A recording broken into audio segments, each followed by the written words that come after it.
Voy a poner a grabar. Buenas Sí, tardes. dice aquí que se está grabando. Sí, buenas tardes. Aquí estamos desde España con Jason Samir, que es de Israel, y nos va a traer la mejor información aquí de Israel y la geopolítica que tenemos ahora mismo. ¿Cómo estamos, Simpson? Bien, particularmente, personalmente bien. Me alegra estar contigo otra vez después de unas semanas que Sí, de no grabamos. unos contratiempos que hemos tenido.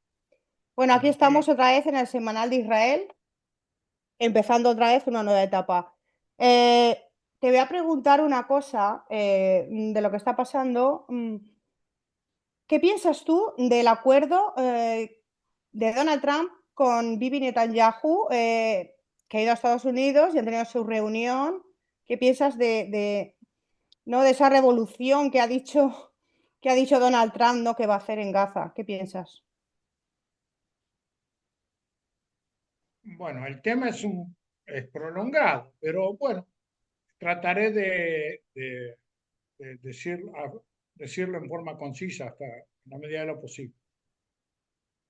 El hecho de que Donald Trump piensa parecido a Israel es sabido desde antes de su primer presidencia y es sabido durante su primer presidencia y es sabido después de su primer presidencia y por supuesto más ahora en su segunda presidencia cuando su equipo, el equipo que tiene alrededor es muy pro-israelí.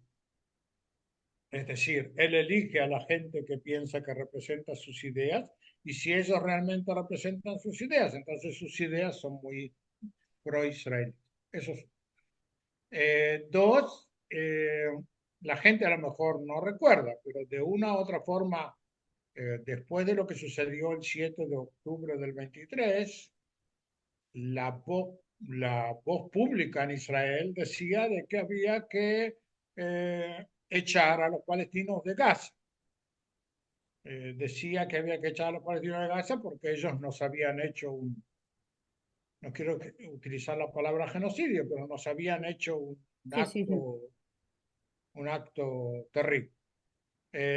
Bueno, pero después comenzaron las operaciones militares, comenzó todo lo que comenzó, y el tema eh, de sacar a la gente de Gaza, a los palestinos de Gaza, quedó un poco atrás, porque entre otras cosas había un problema principal, y es que para sacar a alguien hay primero que encontrar a alguien que está dispuesto a recibirlo. Ahora, dado que muchos países del mundo no quieren recibirlo, principalmente los árabes, pero después de eso, los árabes, los musulmanes, pero después de eso tampoco en Occidente los quieren recibir.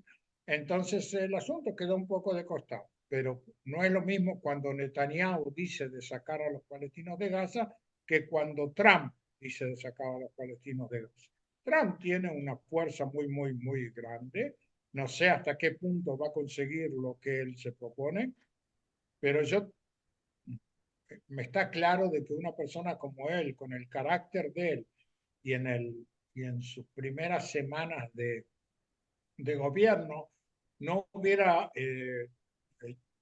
tirado al aire una proposición de ese estilo sin haber hecho deberes, los deberes en su casa primero, de mirar quién puede recibirlo. Y yo conozco, se habla de dos países que estarían dispuestos a no recibirlo, que él dice que estarían dispuestos a sí recibirlo, que son Jordania y Egipto, pero yo sé de otros países que pueden ser candidatos a recibir palestinos.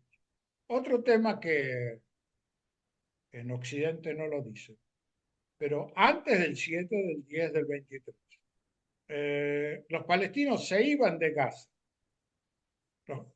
Algo así como unos 80.000 hasta 100.000 personas anuales. Se iban de Gaza vía Egipto, generalmente a Turquía y de Turquía a Europa, incluso a España mismo. Eh, Pero ¿cómo se iban? Se iban pagando coimas a los egipcios, primero a los oficiales de Hamas. Los oficiales de Hamas inventaban que esa gente tenía derecho a salir y después se lo pasaban a esa gente por la frontera y recibían ahí el permiso de los egipcios, del ejército egipcio, que es el que domina en ese lugar, a cambio de la módica suma de $7.000 por persona, $8.000, de acuerdo a la capacidad de cada uno de tratar de bajar el precio, cuando el dinero fundamentalmente iba al ejército egipcio y principalmente al hijo del presidente de Egipto, el hijo de Al-Sisi, que es un oficial, supongo que de alta categoría, en el ejército egipcio. Ahora, para Egipto, tanto el paso de esa gente como el contrabando de armas desde la península de Sinai a Gaza era una fuente de ingresos muy grande, generalmente para el ejército egipcio, para oficiales, tales o cuales oficiales. Con lo cual, ellos, en el momento que Israel comenzó a atacar en Gaza, ellos se levantaron, pusieron el grito en el cielo, como se llama, porque perdían un buen negocio. Ahora, la idea en este momento, y en ese sentido no sé hasta qué punto lo dijeron en Occidente, también en España, eh, la idea es que la gente que sale no es la gente que no tiene plata, la gente que tiene plata, por eso está posibilidad de pagar. ¿Y esa gente quiénes son? Son los académicos, la gente que está en mejor situación económica. Con lo cual, la salida de gente, no importa si lo saca Trump o lo sacan los egipcios o lo sacan los israelíes, significa que la gente que queda en Gaza es la gente con menor capacidad económica. Y eso significa gente que no puede pagar impuestos, que no quiere tampoco, pero digamos, no puede pagar impuestos, no puede fomentar la economía de la franja de Gaza. Y en definitiva, la salida de la gente, de esa gente, sea el camino que sea, el camino por el cual salen, hay, contribuye a que la situación económica en la franja de Gaza sea cada vez peor. Ahora, Israel mismo ya hizo en estos últimos 2 o 3 días, el, eh, el gobierno, por intermedio del ministro de Defensa, le dio orden al ejército israelí de prepararse para apoyar la salida voluntaria, y hay que decirlo, voluntaria, de palestinos. Es decir, a lo mejor en lugar de salir por Egipto a Cairo y de Cairo a Europa, o a Turquía, van a salir o por un lugar de embarcaciones nuevo, construido en la franja de Gaza, o por intermedio de la frontera israelí, van a pasar, van a poner los documentos, van a ir por la frontera israelí, van a ir al aeropuerto de Ben Gurión en Israel y de ahí van a viajar a donde quieran viajar. Por supuesto, necesitan generalmente de entender que van a necesitar visas, van a necesitar quien quiera recibirlo, pero desde el punto de vista técnico, ¿por qué salir por Sinai? Se puede salir por Israel. Ahora, no, Trump no tiene necesidad de hacer un acuerdo, de firmar un acuerdo con Israel, porque ideológicamente hablando, tanto Netanyahu como Trump piensan más o menos lo mismo. Supuestamente en muchos temas todavía se van a ver durante estos próximos 4 años, como mínimo los próximos 2 años hasta las elecciones en Israel, 1 año y medio. En las elecciones en Israel van a estar trabajando en conjunto. Entonces, si van a trabajar en conjunto, ya se va a ver en algún uno que otro puntos en los cuales va a haber diferencias entre ellos y van a tener que discutirlo. Yo espero que lo discutan en forma tal que no lleguen a una discusión, digamos así, sin solución. Pero evidentemente es un gobierno mucho más simpático para Israel de lo que era el gobierno anterior. No, desde luego, desde luego. Han cambiado un poco las cosas, yo creo, ¿no? De, ¿Cómo? que han cambiado un poco las cosas, digo. Han cambiado mucho las cosas. El gobierno, la administración Biden, antes de Trump, eh, en los últimos meses, simplemente, y se lo puede decir, ya se dice en forma clara, le impidió a Israel ganar en Gaza. El hecho de que Israel todavía no terminó en Gaza con Hamas, fuera del hecho de que había un problema con los rehenes, qué hacer con los rehenes, cómo liberar a los rehenes y todo eso, es porque la administración Biden impidió de Israel ganar. Le impidió ganar con todo tipo de, no quiero pasarme ahora 40 minutos diciendo en qué forma, pero le impidió ganar con todo tipo de artimañas y todo tipo de postergaciones, una de las cuales, una de las más importantes, es que le impidió recibir cierto tipo de, de armas importantes para poder terminar con Hamas. Sí, o le impidió entrar en Rafah, ¿no? También. ¿Cómo? Le impidió entrar en Rafah. No le impidió, trató de impedir, Trató de pero impedir. trató de impedir. Él trató de impedir muchas cosas. Yo no quisiera entrar muy profundamente en esos temas. Va. Trató de impedir muchas cosas, incluso, incluso tratando de influir en las decisiones del gobierno de Israel por intermedio de tales o cuales ministros que estaban, por algún motivo que ellos sabrán, estaban muy cercanos a la ideología de Biden. Y esa gente trató de impedir todo tipo de decisiones que el gobierno israelí, es decir, Netanyahu y la gente que está con Netanyahu, no les hicieron caso. Hubo discusión y todo eso, pero al final de caso la línea de Netanyahu fue la que triunfó y en consecuencia Israel actuó como actuó, pero eso fue en contra de la posición de la administración Biden. No, sí, incluso había unas imágenes de un dirigente, no recuerdo cuál, que fue a hablar con Netanyahu allá a la Casa Blanca y estaba hablándole y Biden estaba como de espaldas sentado, durmiendo literalmente. O sea, la diferencia es brutal, ¿no? Entre un dirigente y otro. Mira, yo no quiero, en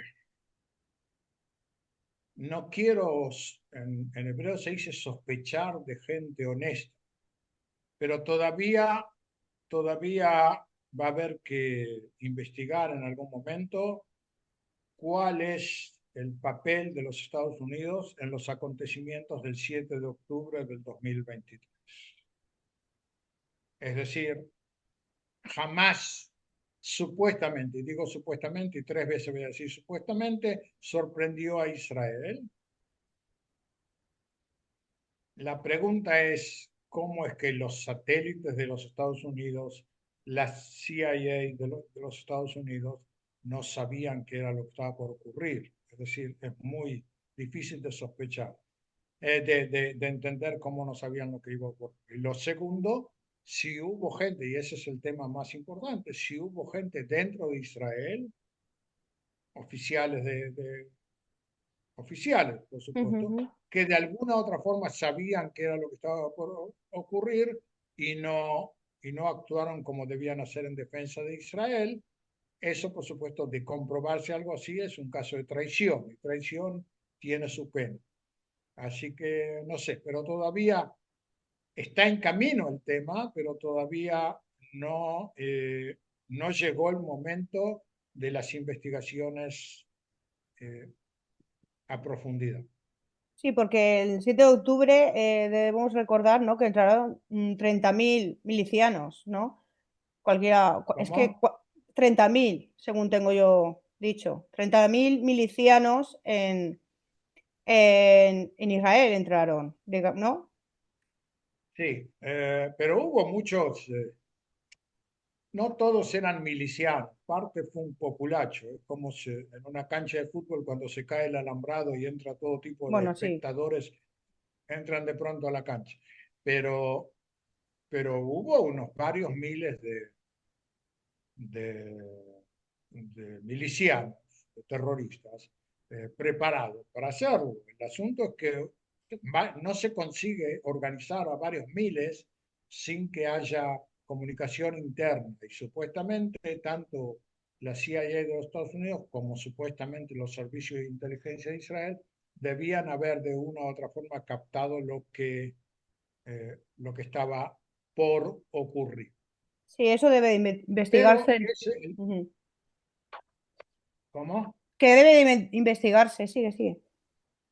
Eso se va a investigar.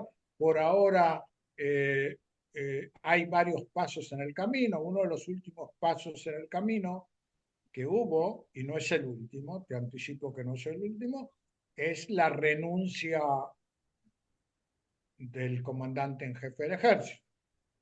Es Ujú. decir, no de casualidad él renunció, porque el gobierno no se puede decir que le puso una pistola en la cabeza, pero más o menos algo así, para que renuncie, por dos motivos. Uno, porque él era, desde el punto de vista militar, el principal responsable de lo que sucedió el 7 del 10 como comandante en jefe del ejército.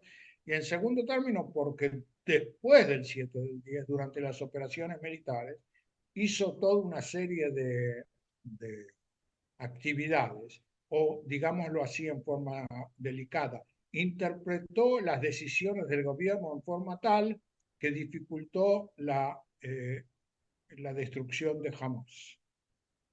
Eh, es decir, actuó como no debía, como no debía actuar desde el punto de vista militar. Un militar que tiene intención de ganar, es como si no tenía ganas de ganar, digamos así, y en este momento, después de haber renunciado y que entró otro comandante en jefe, todavía no está exactamente adentro, pero está entrando, supuestamente, y dado que supuestamente con el tema de los rehenes no vamos a llegar a que jamás se entregue a todos los rehenes, por motivos de jamás mismo, eh, se necesita un comandante en jefe que quiera ganar la guerra, no un comandante en jefe que no quiera ganar la guerra. Y ese es el motivo por el cual eligieron a otro en lugar. Sí. Yo te voy a preguntar sobre los rehenes, ¿no? Porque hoy se han liberado 3 rehenes y estaban prácticamente en muy mal estado, ¿no? ¿Qué diferencia puede haber entre unos rehenes y otros, ¿no? Que vienen en buen estado y estos en mal estado, ¿no? Y claro, y también tenemos fallecidos. Eh, ¿Qué piensas tú de esto, de la liberación de los rehenes? Si tienen ellos una estrategia o recordemos también la familia Vivas, ¿qué es lo que está pasando, ¿no? Con los rehenes. Mira, lo primero que pasó es que hace casi un año hubo un intercambio de prisioneros en la cual Israel liberó gente y Hamas liberó gente. Pero esa era gente que había pasado 50 días en cautiverio, no 500 días en cautiverio. Entonces se los veía mejor. Después, muchos meses no hubo acuerdo, ahora hubo acuerdo y entonces comenzó la liberación de estas últimas semanas. Ahora, dado que Israel estableció una serie de prioridades, quién tiene que liberarse primero, quién tiene que liberarse los mayores, las mujeres, las soldadas, y recién ahora comienzan los hombres. Entonces, los primeros que fueron liberados se los veía mejor desde el punto de vista físico. Yo no sé si tú has tenido oportunidad de ver hoy los que fueron liberados. Sí, sí, sí, he Los que estado fueron pendiente. liberados hoy ya He son estado, medio, he estado perdón por la pendiente. expresión, pero ya son medio cadáveres, digamos No, así. están en los huesos, los han vestido, pero se les nota que no tienen nada, o sea, están en los huesos. Exacto, exacto. Desde el punto de vista muscular y No, no, los huesos. están en mal estado. Se van a recuperar porque No, la sí. salud pública Israel va a hacer todo lo que sea necesario para mejorar. Pero la pregunta es qué es lo que pasa con aquellos que todavía no fueron devueltos. Hay todavía ahí algunos hombres, personalmente conozco a uno de ellos, que de 80 años 86 años. Así que si es que ellos están vivos, no quiero pensar en qué estado van a estar. Es decir, las sonrisas de los israelíes las últimas 3 semanas, cuando vieron por las televisiones a los rehenes, hoy se cambiaron por estupor cuando vieron cómo la gente esa salió, esos tres. Y todavía, aparte de los muertos, que todavía van a llegar los muertos y no sabemos quiénes van a ser los muertos, Me imagino que los vivos que van a llegar a continuación no se van a ver mejor que los que salieron hoy, sino peor. Yo sé que jamás hizo los últimos días con respecto a, por lo menos a las soldadas, hizo un esfuerzo de darles un poco más de comer los últimos días para que se vieran un poco con un color un poquito mejor. Eso es lo que yo pensaba. Pero el daño que ellos hicieron durante un año y medio no se puede solucionar dándole un hamburger un día antes de la liberación. Bueno, en esa estamos. Sí, sí, yo eso lo he pensado mucho. Digo, yo creo que han liberado los que mejor estaban, que los que quedan están aún peor. Y yo creo que están intentando ahora darles de comer para que no parezca que están tan delgados. Los que quedan tienen que estar terribles. O igual que estos, y Yo decir, propondría que pasemos a otro tema vale, porque de acuerdo. podemos hablar mucho sobre los rehenes, pero no tenemos ninguna No, posibilidad de de mejorar. acuerdo, de acuerdo. Y Hezbollah, ahora mismo, ¿cómo está Hezbollah? Porque está en toda esta trama, pero ¿tú qué piensas? En el Líbano, ¿cómo está la cosa? Porque ahí también, Mira, en 10 días más se termina la prolongación del cese del fuego, el 18.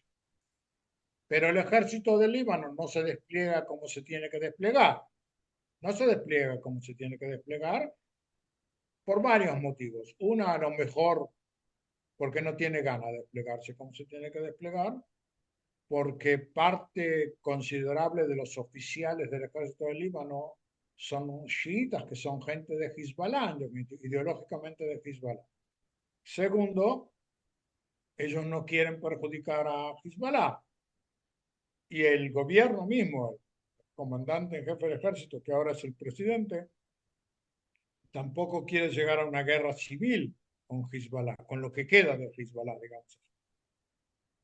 La consecuencia de eso es que muy probablemente antes del 18 del mes, Estados Unidos e Israel acuerden que Israel se va a quedar otro tiempo más en el Líbano, pero la diferencia está en que en Israel todavía están los 60.000, 70.000 personas que viven en el norte y que están esperando que haya una claro, respuesta para él.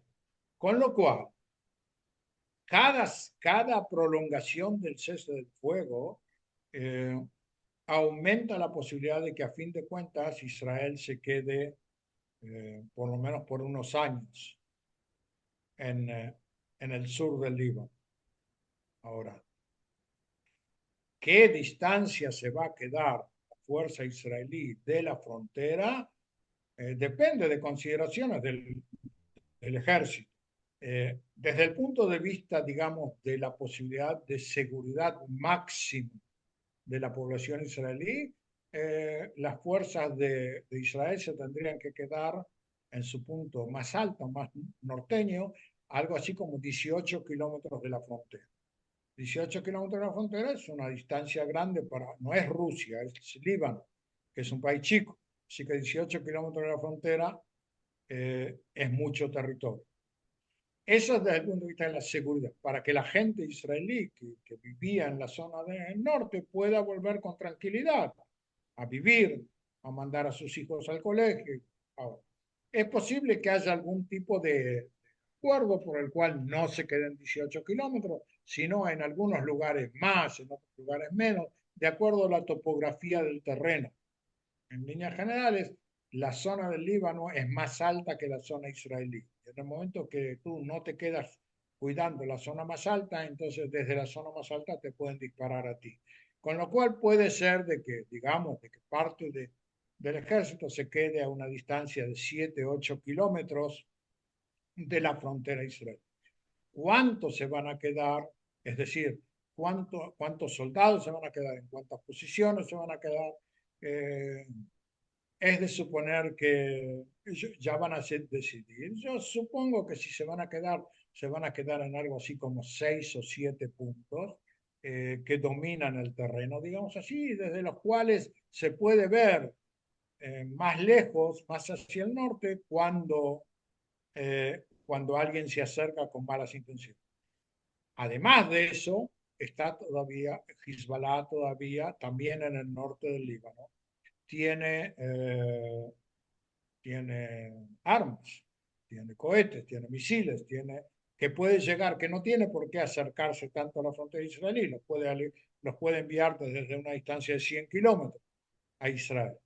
Pero en ese sentido, si no va a haber un acuerdo con Hezbollah, es posible que en algún momento Israel reanude los ataques de aviación, no de infantería. Los de infantería, digamos, se quedarían en las posiciones que digamos antes, pero ataques de aviación contra lugares determinados en los cuales Hezbollah concentre armas para atacar o para atacar en el futuro a Israel. Otro tema que existe, que está relacionado con el Líbano, pero no solamente con el Líbano, sino también con Siria, es que todavía hay intentos desde Siria de pasar armas que estaban almacenadas en Siria y que por lo visto el nuevo gobierno sirio todavía no llegó a ellas, pasarlas al Líbano para dárselas a Hezbollah. Israel está pendiente de lo que se sucede y antes de ayer, bombardeó una caravana con armas, un depósito de armas. Es decir, Israel se va a quedar a la expectativa en ese sentido. Mientras tanto, hay otros frentes que están más tranquilos, digamos así. El Yemen, los Houthis,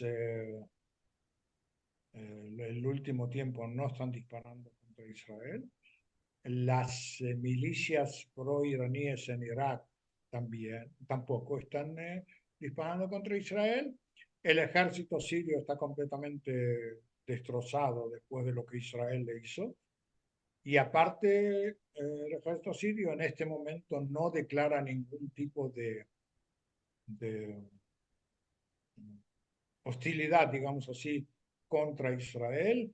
Yo pienso, pero no quiero que me agarres de la frase que te estoy por decir, yo pienso que todavía va a haber toda una serie de cambios a nivel geopolítico en los próximos meses que a lo mejor nos van a sorprender. Yo tengo algunas Sí, expectativas con respecto a tales o cuales lugares y países, pero no vale la pena decirlos ahora. sí, Cuando ocurra algo, si es que ocurre algo, cuando ocurra me vas a preguntar y yo te voy a decir qué es sí. lo que pienso. ¿Tiene algo que ver con lo que anunció Trump de que de aquí a 3 o 4 semanas, algo de Judea y Samaria? ¿Es algo de eso? Algo que De Judea y Samaria. el tema de Judea y Samaria Que va a anunciar algo, va a hacer algo. es un tema de doble filo. Mm, En la primera presidencia de Netanyahu-Trump, en definitiva, Trump estaba dispuesto a que Israel anexara un 30% de Judea y Samaria, un 30%. Especialmente determinadas zonas, no quiero explicar ahora porque la gente no los conoce, así que no le va a decir nada, determinadas zonas que son importantes desde el punto de vista de seguridad de Israel, pero entonces quedaría un 70%. Ahora, la pregunta es qué se hace con ese 70%, no con el 30%. Digamos que el 30% son eh, anexados a Israel. La pregunta es qué se hace con ese 70%. ¿Y qué se hace en esos 70% también? Aunque en menor medida, pero también hay población judía que judía israelí, que vive en esos lugares, en todo tipo de puntos de colonización. ¿Qué se hace con esa gente? ¿Quién se ocupa de la seguridad de esa gente? Etcétera, etcétera. Ahora, la derecha israelí querría que Trump diga de que apoya la anexión del 100% de Judea y Samaria. No creo que esa sea la situación, pero si va a ser menos del 100%, digamos que él vuelve a apoyar el 30%, surge la pregunta, ¿qué es lo que va a pasar con el 70%? Y ese 70% tiene implicancias, si se dice en castellano, tiene implicancias importantes desde el punto de vista geopolítico. ¿Por qué? Porque una de las cosas que quiere Trump, que quiere también Netanyahu, pero Trump las quiere como Trump, es que Arabia Saudita decida hacer eh, una normalización con Israel. Eh, Ahora, para eso hay que traer al caballo a comer el pasto. Es decir, hay que hacer algún tipo de acto que permita que Arabia Saudita se acerque a Israel. Ahora, Arabia Saudita todo el tiempo dice, declara, de que quiere que haya un Estado palestino, pero gente, como las conversaciones no se hacen solamente sobre la prensa, sino también en lugares secretos, gente que participa en reuniones secretas en las cuales están también los sauditas, dice de que en definitiva la Arabia Saudita quiere que haya un Estado palestino, pero no es algo que va a dejar de acercarse a Israel porque no haya un Estado palestino. Ahora, de haber un 70% que no va a estar en manos de Israel, digamos, después de la anexión, entonces se puede tratar de buscar una forma de que la Cisjordania, lo que quede, ese 70%, se convierta en algún tipo de institución palestina que permita hacer una ruta de camino por el cual 30 años más tarde, si todo va a ir bien, va a haber un Estado palestino. Y eso podría llegar a otorgar a Arabia Saudita la posibilidad de aceptar llegar a normalización con Israel, a pesar de que no haya un Estado palestino, pero va a haber un camino hacia el Estado palestino. Es decir, por eso dije que eso tiene características geopolíticas muy, muy importantes. En ese sentido, si Israel va a recibir de Trump el 100% del territorio, aceptación de que Israel anexe el 100% del territorio, entonces sería darle, perdón por la expresión, una patada a Arabia Saudita, porque no le quedaría a Arabia Saudita ningún caramelo con el cual va a poder decir, bueno, esto no llegamos a esto, pero logramos esto. Es decir, la pregunta es una pregunta a nivel geopolítico. Hay mucha gente interesada en que haya esto o lo otro. Es posible que haya alguna declaración de Trump en ese sentido en unas semanas. Sí. Bueno, pues nada, pues esperaremos.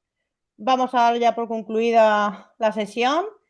Y nada, nos vemos ya la próxima semana. Aquí estamos en el Semanal de Israel, hablando siempre con Simpson Summit todas las semanas. Indicaremos un día próximamente que se publicarán los vídeos. Nada, espero que se apunten al canal. Esto se subirá en el canal La Escalera de Jacob, nuevo programa, nuevo canal, y nos gustaría que se apuntaran todos ustedes. Muchas gracias a los que están viendo este Cuando vídeo. quieras, yo estoy aquí. Pues nada, nada, Que tengas un muchos besos y salom, ¿eh? Salom, muchos besos. Desde salón España, y saludos a los espectadores. a todos los espectadores, así es.